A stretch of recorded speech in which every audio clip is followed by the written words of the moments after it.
all eyes around the state, around the country, around the world are on the Indiana Fever. And Bria, this is going to be a lot of fun. There it is. A triple.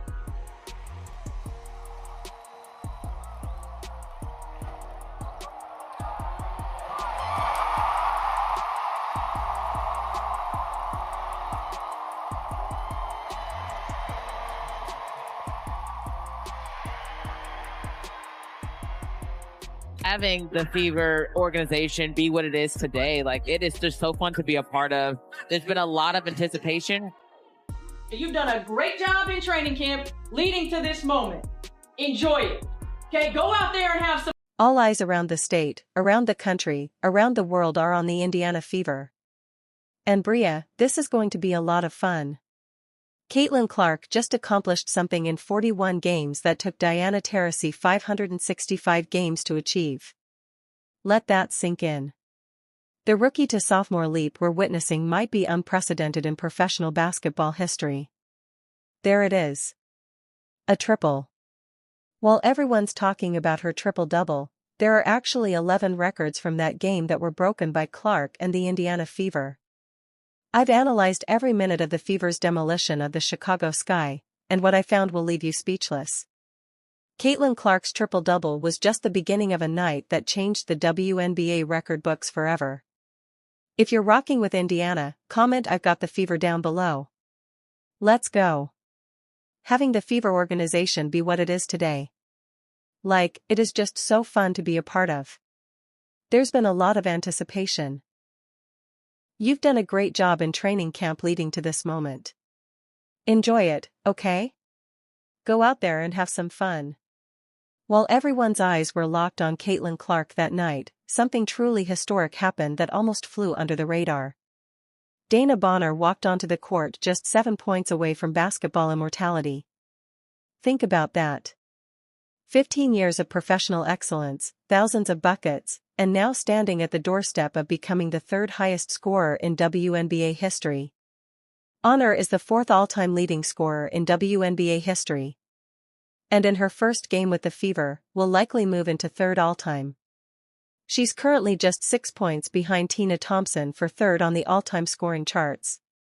Would anyone even notice this milestone with all the Fever mania happening? That's the question that hung in the air as the game against Chicago began. Bonner has been putting the ball in the basket since 2009, steadily climbing the scoring ranks through stints with Phoenix, Connecticut, and now Indiana. And here she was just 7 points away from passing Tina Thompson on the all-time list.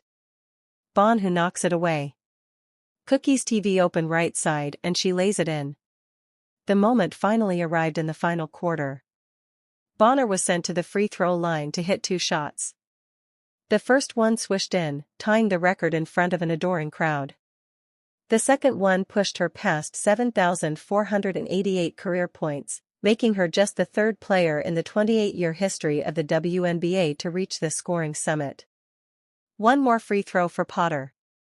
It's in the air and it's good. The one of Potter now third in WNBA history in scoring 7,489 points and counting. And here's the ovation for Bonner. What makes Bonner's achievement even more special is how she's transformed the Fever's culture. This isn't just some aging star chasing personal glory.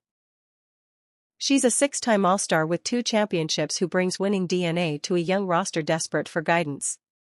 When she speaks in the locker room, players like Clark Boston, Kelsey Mitchell, and Lexi Hall listen. You know, DB is somebody that, Hall of Famer, like a legend. Not only a good basketball player, a great person, a great leader. The strongest voice in our locker room is hers. And it's fun to have been around here now for about a month just to get to learn from her and soak it in. And I'm really happy she got to do it at the free throw line and all the fans could go crazy and cheer for her cause she certainly deserved that moment and it was really awesome to see and be a part of. The Indiana crowd gave her a standing ovation when the PA announcer shared the milestone.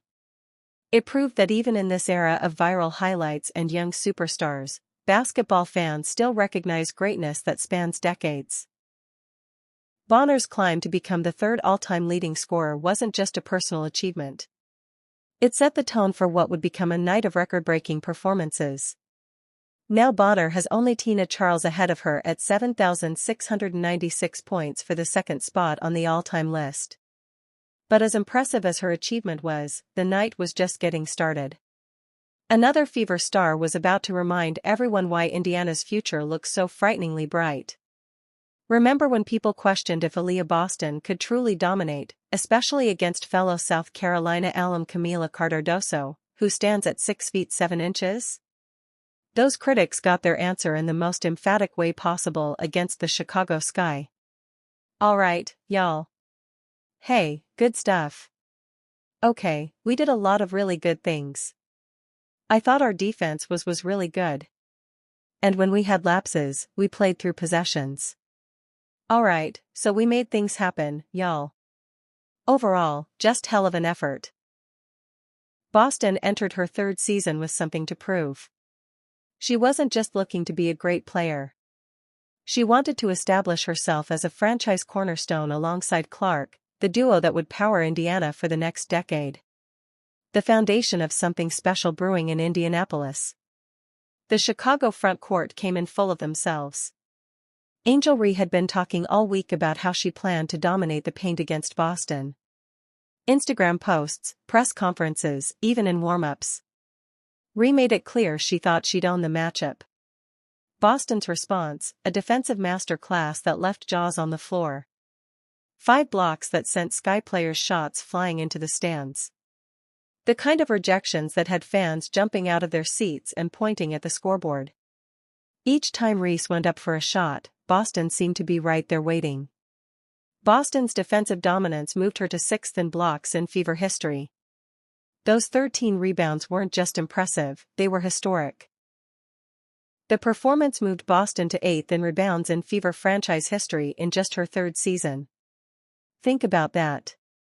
Players have been grabbing boards for the Fever for decades, and Boston is already in the top 10 all-time. The combination of 19 points, 13 rebounds, and 5 blocks put Boston in truly rare air. She became only the second player ever in WNBA history with 15-plus points, 10-plus rebounds, and 5-plus blocks in a season opener. The first, Natasha Howard back in 2014. That's exclusive company for any player, let alone one in just her third year. Yes, great job of those long arms of the Aaliyah Boston here going up multiple times. And then the Clark to Boston connection showed perfect chemistry all night. Clark kept finding her big for easy buckets. A high-low pass here, a perfectly timed bounce pass there. Meanwhile, Boston kept protecting the rim like it contained state secrets. Every time Chicago thought they had a lane to the basket, Boston slammed the door shut. While Reese did manage 17 rebounds, her offensive game suffered terribly.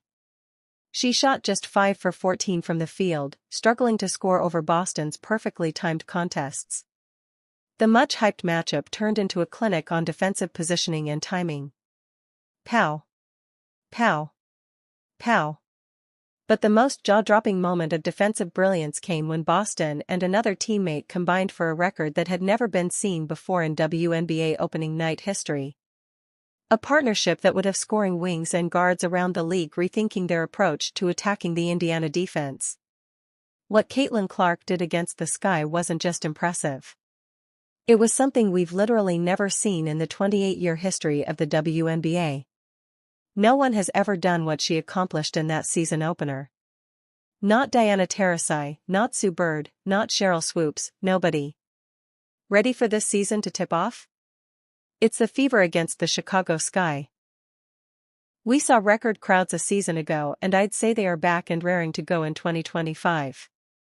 Clark entered her sophomore season carrying massive expectations. After breaking 62 records during her rookie season and transforming the Fever from lottery team to playoff contender, fans wondered what she'd do for an encore. But nobody predicted what was about to happen against Chicago. The Indiana Fever faced off against the Chicago Sky in a blowout victory, and I have 3 words. Oh my God. Or now you know. Early in the game, Clark was already on fire. She hit a logo 3 within the first few minutes. The kind of shot that makes defenders shake their heads. The ball barely touched the net as it went through. That was just the beginning. She played like someone who had spent the entire off-season with one goal dominate on both ends of the court. Clark started seeing passing lanes nobody else could see, threading needles with passes that seemed impossible. She grabbed rebounds over taller players, out-jumping them with perfect timing. But most surprisingly, she blocked shots like never before. Not the first one in your career, but you had 4 blocks out there. That's more than you ever had in college. Matches your WNBA career high. Felt like you were channeling the spirit of a Gabby Marshall out there with the blocks. Is that a part of your game that you've been working on the postseason? Are we going to see more blocks out of you as your career rolls on? Not really. So, her 4 blocks set a career high and became the most blocks by a point guard in a season opener in WNBA history. This shocked everyone who thought defense was her weakness. These weren't just weak contests either. They were emphatic rejections that energized the entire team. The Clark-Boston connection reached its peak when they combined for 9 blocks, the most by any